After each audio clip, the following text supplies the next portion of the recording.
Assalamualaikum warahmatullahi wabarakatuh. Bismillahirrahmanirrahim. Alhamdulillahirabbil alamin. Alhamdulillah, anak-anak, pada kesempatan pagi hari ini materi fikih yang akan Bapak sampaikan di kelas 9 ini adalah wadi'ah. Sebelum kita membahas tentang wadi'ah, marilah kita berdoa terlebih dahulu. Semoga apa yang akan Bapak sampaikan nanti dapat bermanfaat dan bisa anak-anak pahami. Doa awal pelajaran ya. Al-Fatihah. A'udzubillahi minasyaitonirrajim. Bismillahirrahmanirrahim. Alhamdulillahirabbil alamin. Arrahmanirrahim. Maliki yaumiddin. Iyyaka na'budu wa iyyaka nasta'in. Ihdinas siratal mustaqim. Siratal ladzina an'amta 'alaihim ghairil maghdubi 'alaihim waladdallin. Amin. Bismillahirrahmanirrahim. Raditu billahi rabba wa bil islami dina wa bi Muhammadin nabiyyan wa rasula. Rabbi zidni ilma warzuqni fahma. Amin ya rabbal alamin. Bismillahirrahmanirrahim. Ya, wadi'ah ini praktek yang sudah setiap hari kita lakukan. Cuman mungkin dari beberapa anak-anak belum paham kalau yang kita lakukan itu adalah praktek wadi'ah. Ya. Praktek apa? Wadi'ah. Baiklah, supaya lebih jelas akan Bapak jelaskan tentang pengertian wadi'ah ya. Secara etimologi ya, wadi'ah berarti titipan murni atau amanah. Ya, titipan, menitipkan sesuatu gitu wadi'ah ya.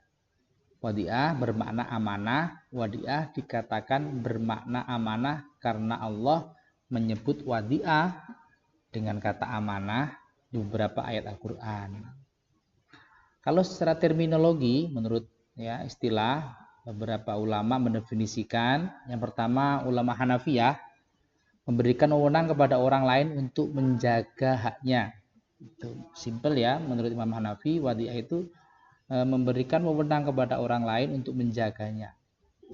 Saya titip ini, beda motor, saya menjaga, itu namanya wadi'ah menurut Imam Hanafi. Menurut Imam Maliki, Imam Syafi'i dan Hambali, Malikiyah, Syafi'iyah dan Hanabilah mengatakan bahwa mewakilkan orang lain untuk memelihara harta tertentu dengan cara tertentu. Definisi menurut Imam Maliki, Syafi'i dan Hambali adalah ya, wadi'ah itu mewakilkan orang lain untuk memelihara harta tertentu dengan cara tertentu. Wadi'ah secara istilah adalah akad seseorang kepada pihak lain dengan menitipkan suatu barang untuk dijaga secara layak menurut kebiasaan. Dalam Ensiklopedia Hukum Islam, wadi'ah secara bahasa bermakna meninggalkan atau meletakkan, yaitu meletakkan sesuatu kepada orang lain untuk dipelihara atau dijaga ya. Sedangkan secara istilah adalah memberikan kekuasaan kepada orang lain untuk menjaga hartanya atau barangnya dengan terang-terangan ya, atau dengan syarat yang semakna dengan itu. Intinya wadi'ah itu juga bisa diartikan dengan titipan ya, amanah itu kan ya titipan, sama ya, wadi'ah. Pengertian wadi'ah, dari pengertian ini maka dapat dipahami bahwa apabila ada kerusakan pada benda titipan, padahal benda tersebut sudah dijaga sebagaimana layaknya, maka si penerima titipan tidak wajib menggantinya. Tapi apabila kerusakan itu disebabkan karena kelalaiannya, maka ia wajib menggantinya. Dengan demikian, akad wadi'ah ini mengandung unsur amanah ya, kepercayaan. Ya. Wadi'ah pada dasarnya adalah hukum akad tabaruk, ya, artinya tolong menolong. Hukum dan dalil ariyah. Dalil Al-Quran tentang ariyah ini dijelaskan dalam surat Al-Baqarah ayat 283 ya. A'udzubillahi minasyaitonirrajim. Bismillahirrahmanirrahim. Wa in kuntum 'ala safarin wa lam tajidu katiban farihanum maqbudah. Fa in amina ba'dukum ba'dahu falyu'addil ladzi tumina amanatahu wal yattaqillaha rabbah. Al-Baqarah ayat 283.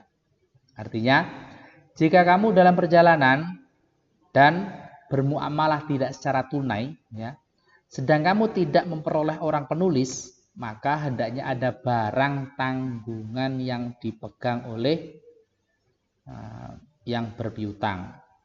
Akan tetapi jika sebagian kamu mempercayai sebagian yang lain, maka hendaknya yang dipercayai itu menunaikan amanahnya atau hutangnya, dan hendaklah ia bertakwa kepada Allah Subhanahu wa taala. Hadis Nabi tentang Arya yaitu An Abi Hurairah qala Rasulullah sallallahu alaihi wasallam adil amanata ila mani tamanaka wala takhun man khonaka rawahu Abu Dawud. Artinya, tunaikanlah amanah titipan kepada yang berhak menerimanya dan janganlah membalas khianat kepada orang yang mengkhianatimu. Hadis riwayat Abu Dawud. Rukun dan syarat wadiah. Ya, menurut Imam Hanafi rukun wadiah itu hanya ijab dan qabul, ya. Wadiah yang dimaksud dengan wadiah di sini adalah barang yang dititipkan adalah syaratnya adalah barang yang dititipkan harus dihormati. Mustaromah, ya. Barang itu terhormat, artinya bukan saya titip apa? Ini ludah saya, tidak terhormat. Barang titipan harus jelas dan bisa dipegang atau dikuasai. Maksudnya adalah barang yang dititipkan dapat diketahui identitasnya dan dapat diketahui untuk dipelihara. Tidak boleh saya titip mana ikan di laut itu, tidak boleh. Syaratnya barangnya harus jelas dan bisa dipegang atau dikuasai. Rukun dan syarat wadiah, ya. Sighot yang pertama, akad. Adapun syaratnya adalah lafadz dari kedua belah pihak dan tidak ada penolakan dari pihak lainnya. Dan lafadz tersebut harus dikatakan di depan kedua belah pihak yang berakad. Mudik dan wudi, ya. Mudik dan wadi, orang yang menitipkan dan orang yang dititipi. Orangnya berakal, yaitu orang yang menitipkan mudi, ya. Orang yang dititipkan wadi. Yang dititipkan adalah syaratnya baligh, berakal, dan kemauan sendiri, tidak dipaksa. Tapi menurut Imam Hanafi, mazhab Hanafi, baligh dan telah berakal tidak dijadikan syarat dari orang yang berakal. Jadi anak kecil yang diizinkan oleh walinya boleh untuk melakukan akad wadiah ini. Jadi hukum wadiah itu hukumnya menerima titipan adalah ada 4. Jadi orang yang melakukan akad wadiah ini ada 4. Bisa wajib, bisa sunnah, haram, dan makruh. Yang pertama wajib bagi orang yang percaya bahwa dirinya mampu dan sanggup menjaga amanah terhadap barang yang dititipkan. Sunnah bagi orang yang percaya bahwa dirinya mampu dan sanggup menjaga amanah terhadap barang yang dititipkan tadi. Haram bagi yang percaya dan yakin bahwa dirinya tidak mampu. Kalau nggak mampu ya usah, memaksa nanti kan akan berdampak buruk. Makruh bagi orang yang percaya dirinya mampu menjaga barang titipan tetapi masih ada unsur keraguan. Ragu-ragu itu malah makruh. Nah, baiklah anak-anak, itulah pengertian dari wadiah. Semoga melalui penjelasan singkat Bapak ini anak-anak bisa memahami dan mampu menjawab beberapa pertanyaan yang nanti akan saya suguhkan kepada anak-anak. Terima kasih, semoga bermanfaat. Akhiran wassalamualaikum warahmatullahi wabarakatuh.